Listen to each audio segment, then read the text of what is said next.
10 balon udara mengangkat ke atas, semakin ditahan semakin narik, semakin diikuti semakin nikmat, semakin narik ke atas dan semakin menekan ke bawah. Oke, sampai pol ya, sampai pentok ya, mana? Oke, nah tangannya seperti Pre-talk, obrolan seru pikiran kita. Hai sob, ketemu lagi di acara Pre-talk, obrolan seru pikiran kita. Di sebelah saya ada Mas Ari. Mas Ari dari mana, Mas? Dari Solo aja, Mas. Dari Solo ya? Iya. Nah, kita kedatangan tamu spesial Mas Ari dari Solo dan hari ini kita ngobrol apa ini, Mas? Banyak hal ya? Iya. Ngobrol ngalor ngidul. Ngobrol ngalor ngidul ya. Kayaknya Mas Ari ini hobi olahraga ya, kalau nggak salah ya? Iya, Mas. Oh ya, sebelumnya Mas Ari ini bekerja di mana, Mas? Saya di salah satu BUMN di Solo, Mas. Oke, salah satu BUMN yang kantornya di Solo ya. Oke, ya. Kita kembali lagi. Senang olahraga kayak Mas ya? Iya, Mas Andi. Apalagi yang pandemi kayak gini ya, Mas. Apa itu olahraganya? Jangan-jangan goes nanti? Wah, iya. Wah. Kok goes ramai biangnya kenapa tuh Mas akhir-akhir ini? Saya juga kurang tahu ya, Mas. Saya itu suka dari lama. Tapi nggak tahu kok kesini-kesini jadi ramai biang kayak gitu. Di jalan tuh malah kami toko sepeda juga sepedanya ada sepi malah. Ini yang saya pertanyakan loh, Mas. Jadi kan suka goes toh. Sebenarnya para pesepeda itu juga kena aturan ini apa traffic light enggak toh? Lampu lalu lintas itu kena aturan itu enggak toh? Sebenarnya setahu jenengan loh. Kalau traffic katanya sih enggak, tapi enggak etika aja, Mas. Oh gitu. Etika. Pesepeda kita harus turun sama aturan. Sebenarnya kalau di klub, saya juga ikut klub juga. Di komunitas lah. Itu kan teman-teman juga biasanya bilang jangan lupa bawa masker, hand sanitizer, kayak gini kan. Sama bawa jangan lupa patuhi lampu lalu lintas. Nah kayak gitu. Berarti nih misalnya ya sepedaan ada lampu merah depan, terobos saja nggak apa-apa ya? Itu nggak melanggar aturan ya? Kalau itu katanya sih melanggar sih, Mas. Harusnya sih melanggar sih. Tetap melanggar kok. Serius? Kalau sepeda ini apa namanya kena aturan itu, traffic light itu? Harusnya kena sih, Mas. Dan ini apa? Jenengan pasti tahu lah meme-meme yang menggambarkan apa para pesepeda apa ini gowes itu yang suka pesepeda itu sampai menghabiskan ini badan jalan itu loh. Nah ini menurut jenengan gimana itu, Mas? Kok jangan-jangan jenengan ya gitu? Saya itu malah pas pandemi kayak gini lebih sering single ride, Mas. Wah, sendiri ya berarti ya? Kemana? Rutenya kemana itu? Masing-masing kadang ke Motor Cengkle. Terakhir itu saya ke Patung Semar di Karangpandan. Patung Semar kan ada nanti, Mas? Jadi mau ke Tawangmangu kan? Oh, saya patungnya gede banget di jalan kita. Palanya gini. Gini ya. Itu bisa dideketi ya? Bisa. Oh, itu apa tuh isinya? Ada taman, Mas. Taman ya? Isinya taman. Itu jadi pertama patung toh. Terus katanya mau jadi kayak objek wisata. Mau saya pas masuk ke situ masih pembetulan kayak gitu. Renovakannya masih gitu. Wah, dari Solo sampai sana? Iya. Ngondel sendiri? Berdua sama teman kos. Kalau naik ke atas lagi yang mana itu arah Tawangmangu masih naik lagi itu mana tuh, Mas? Nanti Jim, Sarangan, ke arah Sarangan tapi lewat jalan sing di Jim. Kan itu ada dua jalan. Nah, yang kiri itu loh, yang nanjak banget itu pernah nggak? Mas. Saya pernah. Belum berani. Aku pakai mobil ya, Mas. Aku pakai mobil itu wah lumayan ngos-ngosan. Ngeri banget ini. Tapi saya pernah punya pengalaman ya, itu pakai mobilku ini sampai mataharinya dulu kena ya. Mataharinya mobilku kena akhirnya ganti itu.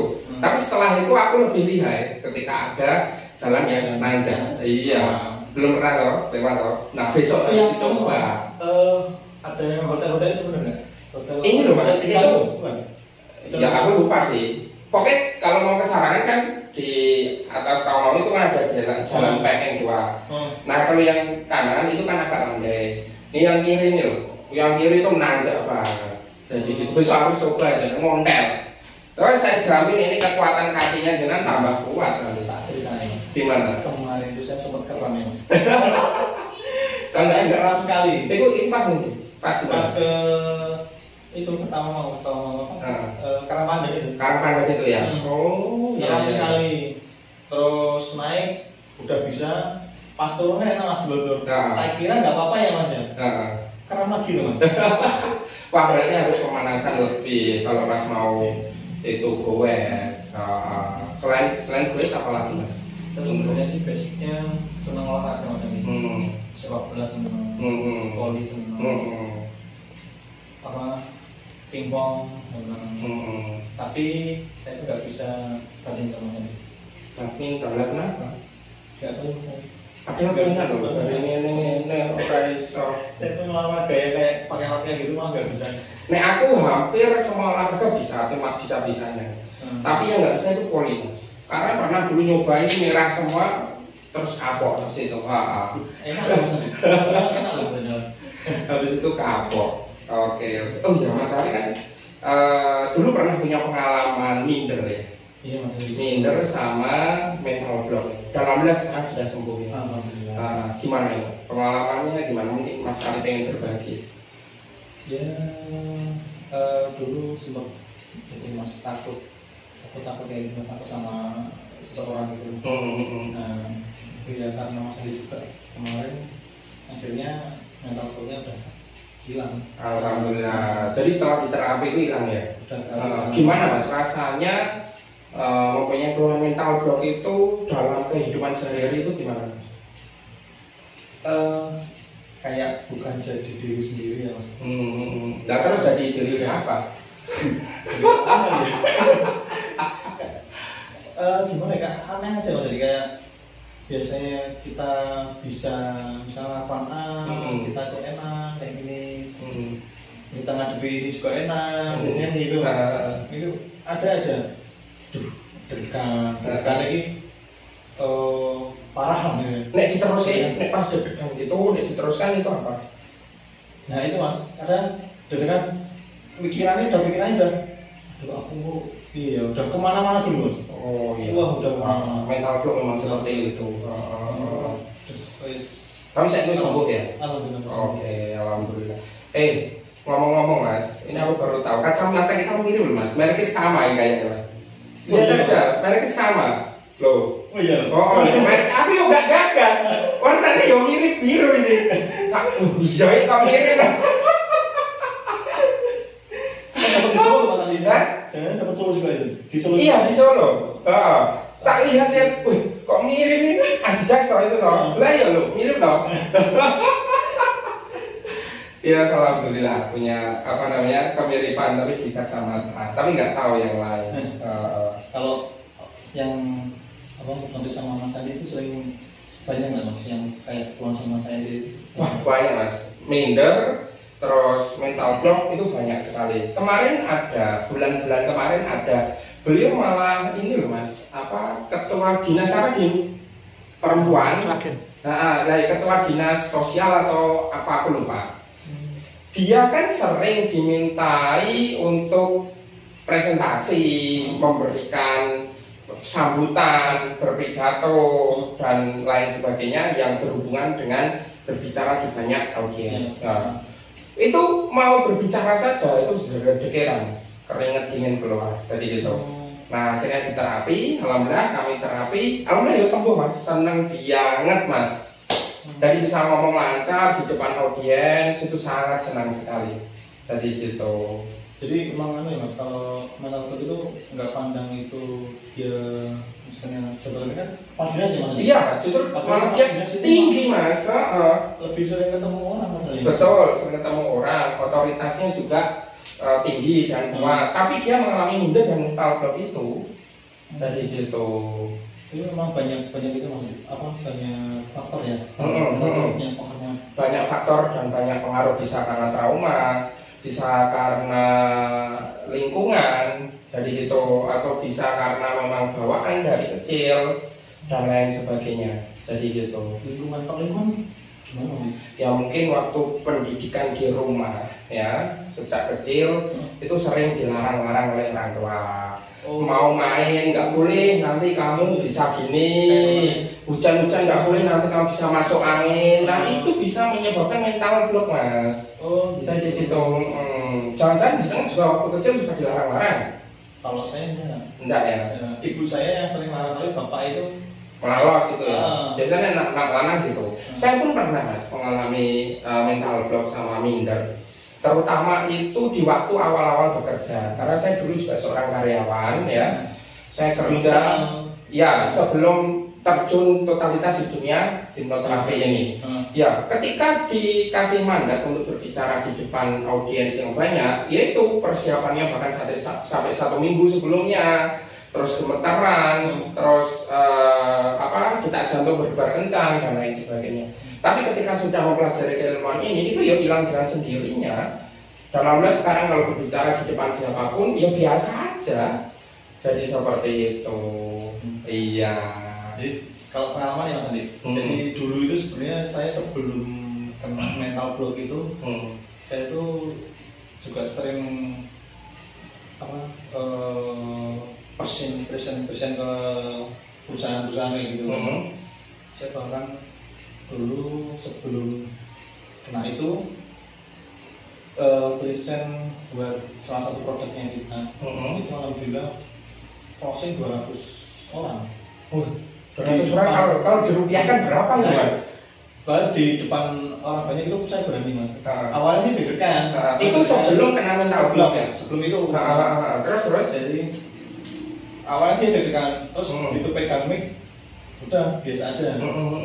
Nah, karena kena mental block itu makanya saya kok aku kok jadi aneh aja ya, bukan jadi diri sendiri kayak ya, yang dulu itu. Nah, ini saya gimana caranya cari-cari di internet, ketemulah itu sama Andi itu.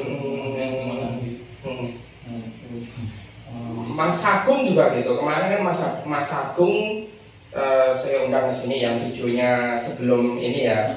Nah, itu juga awalnya juga minder. Tadi gitu, minder. Tapi setelah dia belajar ilmu hipnosis dan hipnoterapi dipraktekkan, sekarang malah juga digunakan untuk marketingnya, jualan peralatan motor ya, lampu motor, terus seperti busi dan lain sebagainya. Wah, ini malah percaya dirinya kuat sekali, semakin menguat sekali. Ikut pelatihan Mas Andi? Iya, Mas Agung tapi udah lama, sekitar 2014. Mas Agung ikut pelatihan kami 2014. Jadi gitu. Jadi memang aneh Mas Andi. Hipnosis sama hipnoterapi itu beda. Jadi gini, hipnosis itu keilmuannya Mas, namanya hipnosis. Kalau hipnoterapi itu teknik terapi yang menggunakan hipnosis ini. Jadi hipnotis. Kalau hipnotis itu orangnya. Nah, saya jelaskan secara tata bahasa ya. Secara tata bahasa keilmuannya itu hipnosis namanya. Hipnoterapi adalah teknik terapi yang menggunakan hipnosis. Untuk terapi, keperluan terapi. Betul, untuk keperluan terapi psikis. Hipnotis itu adalah orang yang bisa menghipnotis.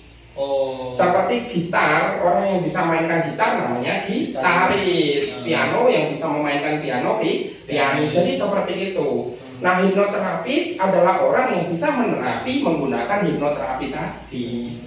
Nah, itu secara tata bahasa. Sekarang udah paham ya. Tapi di negara kita, di Indonesia, menyebutkan hipnosis, hipnotis sama aja. Karena ini sudah menjadi kebiasaan masyarakat kita. Ya wis tidak apa-apa. Jadi kadang saya kalau berbicara dengan orang awam gitu, ngomong hipnosis, hipnotis. Karena nanti pasti menjadi pertanyaan. Nah, kecuali di dalam pelatihan itu saya bongkar sampai sedetail mungkin. Jadi gitu.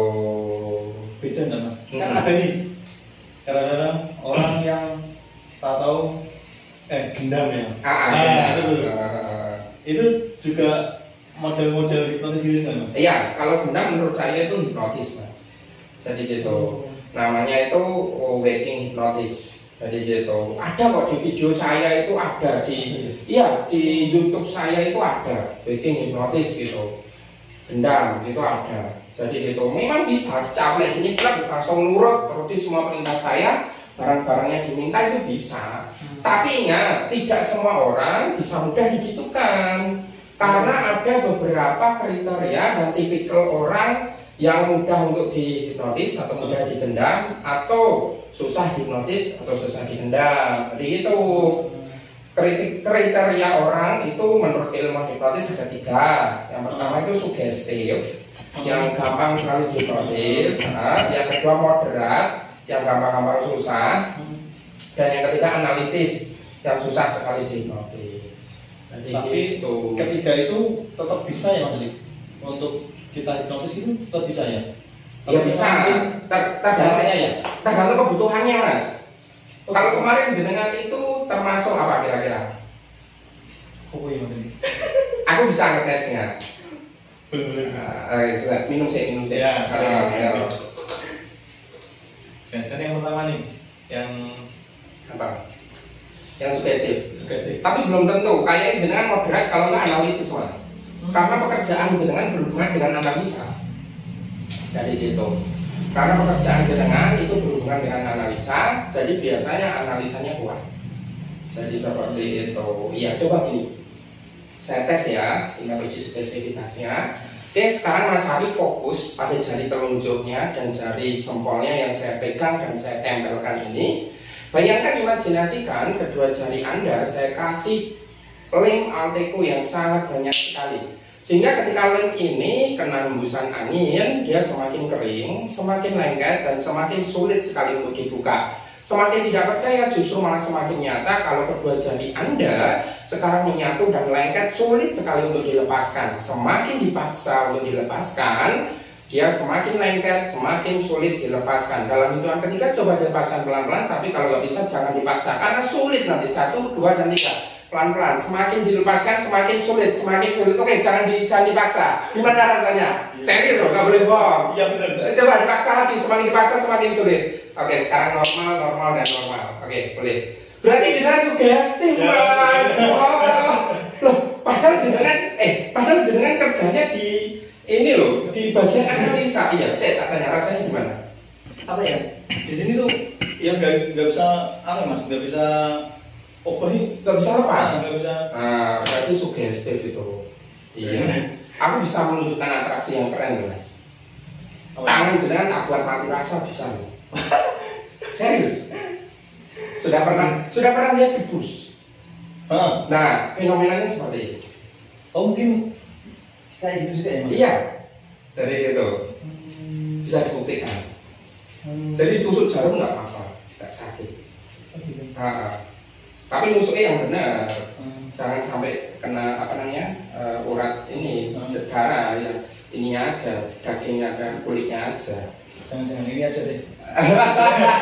Iya, ini ada informasi. Jadi jenengan sugestif. Oh, saya kira moderat jenengan. Soalnya kan jenengan pekerjaannya berkaitan dengan analisa kan.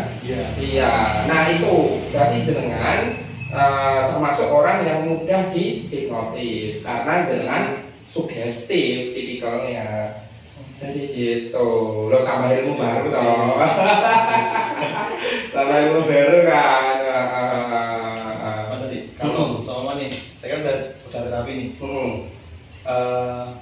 Ada kemungkinan nggak sih penyakit yang kemarin itu muncul lagi? Gini, itu tergantung dengan bagaimana jenengan menyikapinya. Dalam artian menyikapinya, ketika jenengan menuruti mental block kemarin, misalnya menuruti seperti ini, ketika nanti jenengan ketemu orang yang dulu bisa membaca mental block, kok jangan turuti, aku takut, nanti daripada aku disetrap, nanti daripada aku dihina, kok itu jangan turuti, terus gak jadi ketemu, nah itu nanti memang bisa kambuh.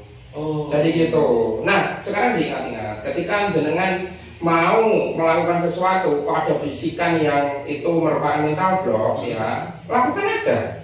Jadi gitu. Iya, lakukan apa yang jenengan jadikan mental block tadi atau yang jenengan takuti, itu lakukan. Jadi gitu, supaya nanti nggak kembali lagi. Iya. Emang Soalnya memang harus dari diri kita sendiri ya Mas ya. Jadi gitu.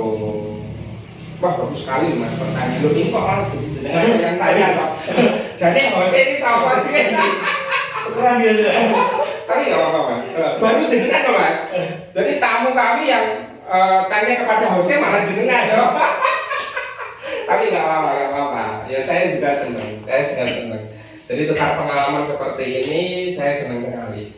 Jadi seperti itu. Oke, mau apa lagi? Mau permainan apa lagi? Tentang hipnotis. Kayak gini Mas, ada pengalaman juga sih. Dulu teman saya itu di salah satu kok di sana ya. Dia itu juga bisa hipnotis juga sebenarnya. Dia memang salah satu temannya. Nah ketika dihipnotis itu dia kan tidur Mas, dia kan tidur lebih lelap gitu kan ya. Tahu-tahu dia tuh nangis Mas. Terus dia itu ternyata ada apa ya? Dia kayak ada yang dibatin sama dia. Emang bisa kayak gitu Mas? Tanpa kita sadari itu? Iya bisa Mas. Jadi dalam kondisi trans itu kan seseorang itu dalam kondisi trans itu seseorang itu sangat rileks sekali. Dan dalam kondisi rileks sekali itu juga mudah meluapkan semua isi atau unek-unek di dalam batinnya. Iya, jadi meskipun belum ditanya, tapi kan sebelumnya pasti dia sudah ada niat ketika hipnoterapi atau hipnotis itu mau apa kan? Misalnya niatnya mau mengungkapkan semua unek-uneknya. Ya udah, sebelum ditanya dalam kondisi trans dia nangis, mungkin itu salah satu bentuk ungkapan dari unek-uneknya tadi. Iya. Soalnya ya biasanya kan harus dikasih sugesti dulu ya. Iya, biasanya seperti itu. Terus dia mengungkapkan apa yang jadi unek-uneknya. Dia tahu-tahu pas tidur, tahu-tahu dia nangis. Iya. Jadi iya. Tinggal mendalami. Aneh, belum dia apa-apain padahal. Dia itu dari niatnya tadi. Kok jenengan jangan suka ya di dalam dunia hipnosis hipnoterapi Mas? Jadi gini Mas, saya itu sejak di lulus kuliah kalau nggak salah. Jenengan dulu kuliah di mana? Saya awalnya di Undip Semarang. Terus lanjutin ke Unisula. S1 di Undip, D3-nya Undip, S1-nya Unisula. Ambil jurusan apa Mas? Awalnya perpajakan, terus transfer ke akuntansi. Oh gitu, bisa toh? D3 perpajakan, S1 akuntansi bisa? Bisa. Nah terus dari D3 ke S1 berapa semester?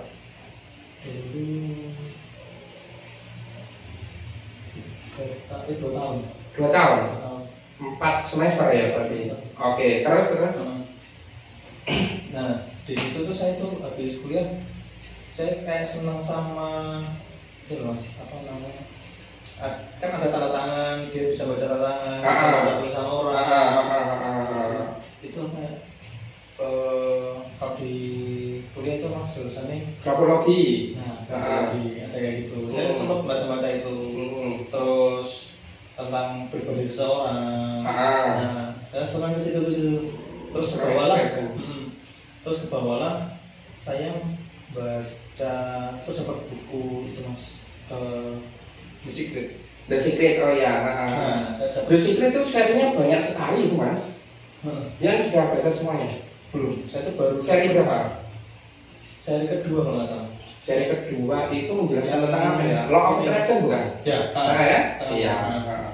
Terus tentang itu. Nah, terus kesini, yaitu ada teman yang bisa hipnotis itu ketemu sama orang. Siapa? Jangan-jangan saya kenal. Ya nggak tahu ya. Sebut aja namanya nggak apa-apa. Koko.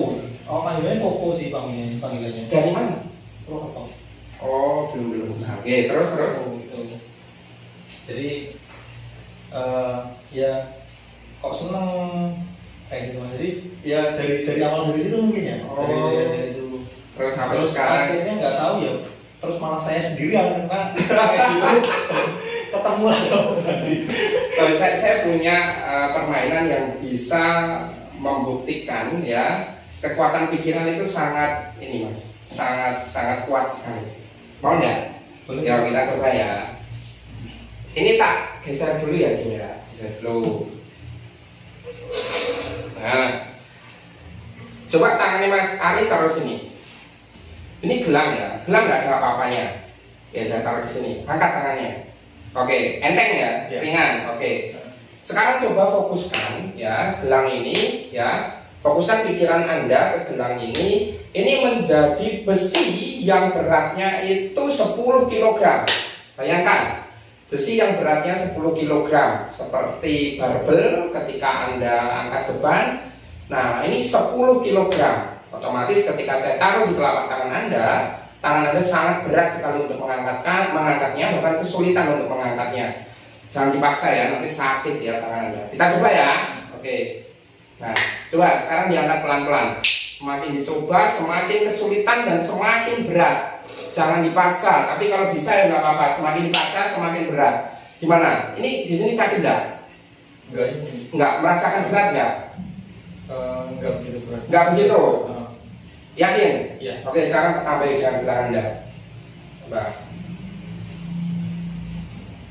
Ini besi toh. Nah, sekarang bayangkan ini seberat gas. Ya, yang gas hijau aja, nggak usah yang gas biru. Ini gas hijau dan semakin berat. Fokuskan, ini semakin berat, dan semakin berat ketika saya taruh di telapak tangan Anda. Oke, semakin berat. Diangkat, semakin sulit, jangan dipaksa, semakin sulit. Gimana? Sama. Ya udah. Nih pakai. Berarti kurang fokus dengan. Oh gitu. Sama ini tadi bedanya gimana? Nggak tahu kalau pas ini. Kayak waktu di sini.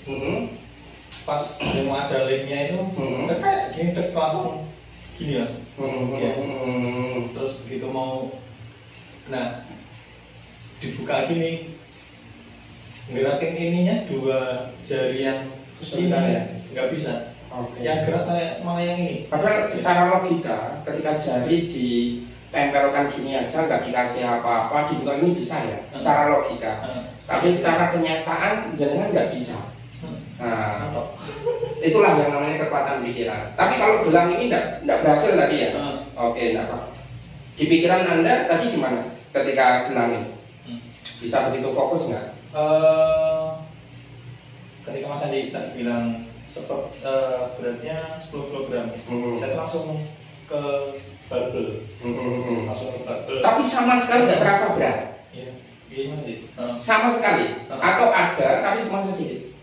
Awal kali pas di Mas Andi ngelempar itu ke sini agak rasa berat gitu. Tapi pas begitu saya coba gini, kok nggak pengaruh malah. Oh gitu ya, ya. Berarti kurang fokus dan kurang konsentrasi. Coba kita permainan pikiran selanjutnya. Tangan jenengan seperti ini coba. Seperti ini. Nah sekarang tapi sama tutup mata. Oke, tutup mata.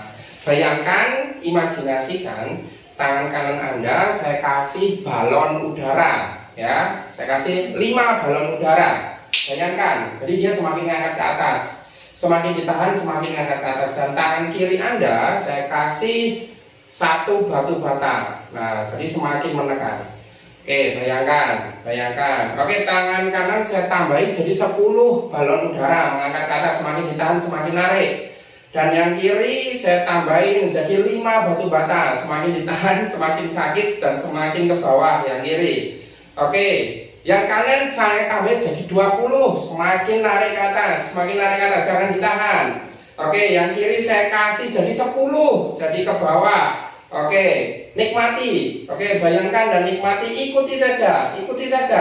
Oke, ikuti, semakin diikuti semakin nikmat. Oke, dan pikiran Anda semakin menikmati, itu menjadi seperti nyata di dalam pikiran Anda. Oke, semakin nyata, semakin ditahan, semakin narik dan semakin menekan ke bawah, semakin narik ke atas dan semakin menekan ke bawah. Oke, sampai pol ya, sampai pentok. Ya, sampai pol, sampai pentok. Oke, selesai. Tak mana?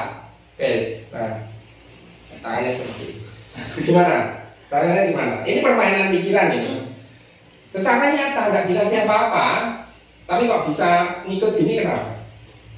Ya, kayak ada yang neken. Ada yang neken. Ada yang neken. Kalau ini kayak ada yang narik. Oke, itu salah satu teknik-teknik untuk mengetahui seseorang apakah orang tersebut sugestif atau tidak.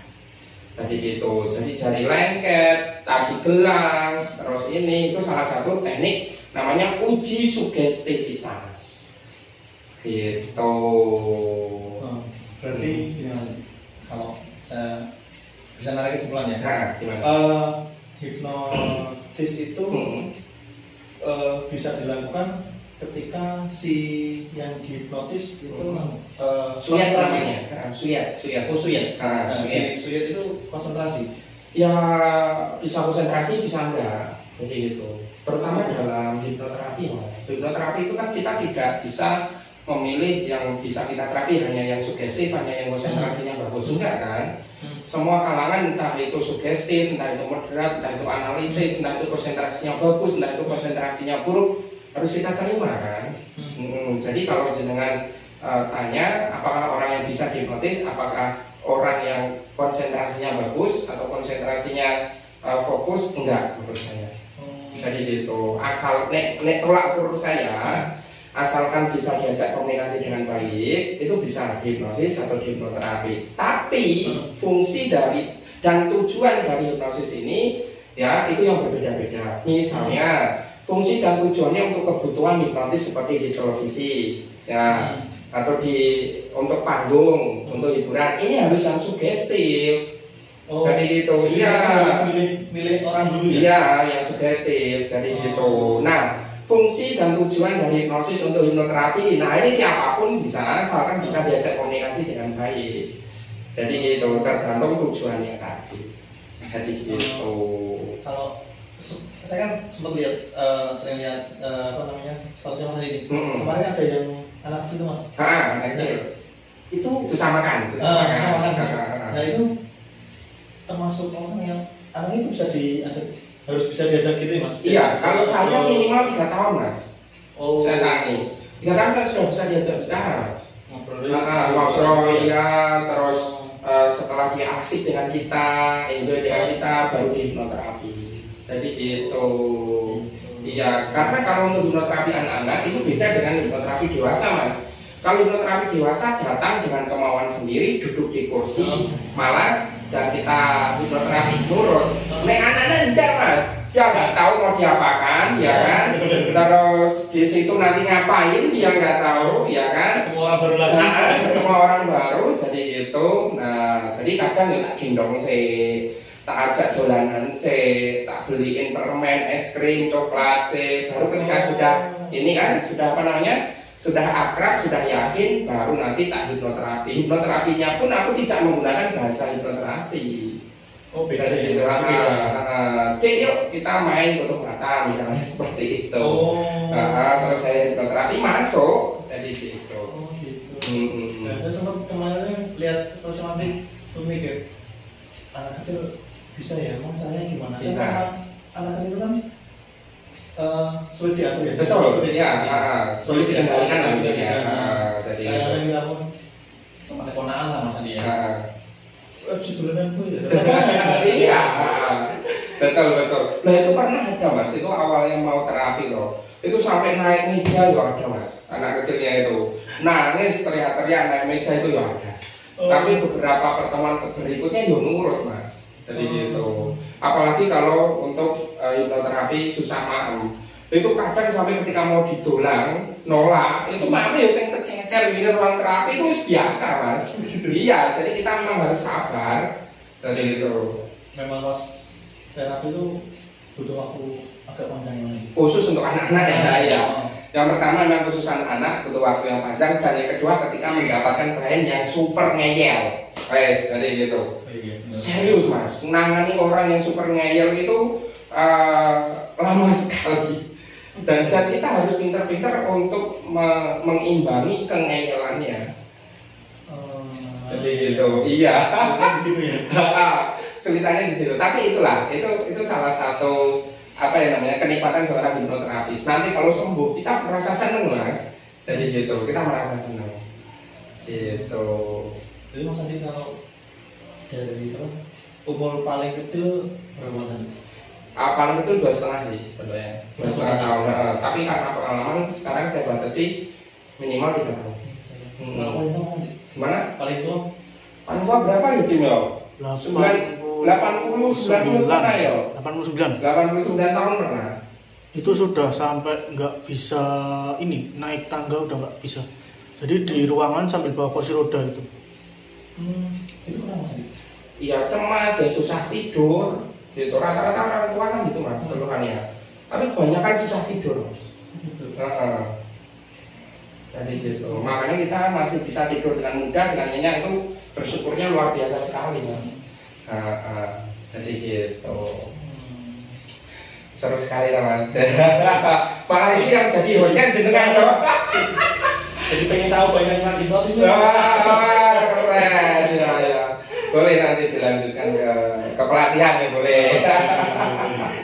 Jadi gitu. Ini baru obrolan ya, belum praktek langsung. Wah, praktek langsung seneng banget mas jenengan.